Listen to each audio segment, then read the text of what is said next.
الموتوسيكلات دي ده انا بشوف موتوسيكلات فيها 5 والله راكبين في الشارع فيها 5 وموتوسيكلات واحد راكب هو وعيلته، ربنا يعني يمكن هو حالته الماليه صعبه، بس بيكون مركب ابنه الصغير قدام والواد ماسك الجدون كده بتاع ولا ماسك القياده بتاعه الموتوسيكل، مركبه قدام على البتاع الابوه اللي قدام دي، والاب راكب ورا والبنت صغيره حشرنا في النص والام ورا، وفي واد تاني مفيش مانع يركب على الحديد اللي ورا ومطبات وبتاع والكلام ده. الراجل مش في دماغه، هو عايز يوصل اسرته وخلاص، ماشي حالته الاقتصاديه ما تسمحش، بس مش للدرجه دي.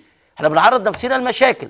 في نفس الوقت بلاقي الموتوسيكلات ماشيه، الارهاب يستخدمها، هي رقم 1 دلوقتي في عمليات الاغتيال. وسهله قوي، واحد راكب موتوسيكل ورا واحد، فوت على العسكري ده ولا امين الشرطه ده ولا الضابط ده، اضرب نار عليه وتوكل على الله. ودي بقت من كتر تضييق الخناق على الارهاب بدأنا نشوفه بالطريقه دي. مليون موتوسيكل غير مرخص في شوارع مصر، ليه؟ نسيبه ليه غير مرخص؟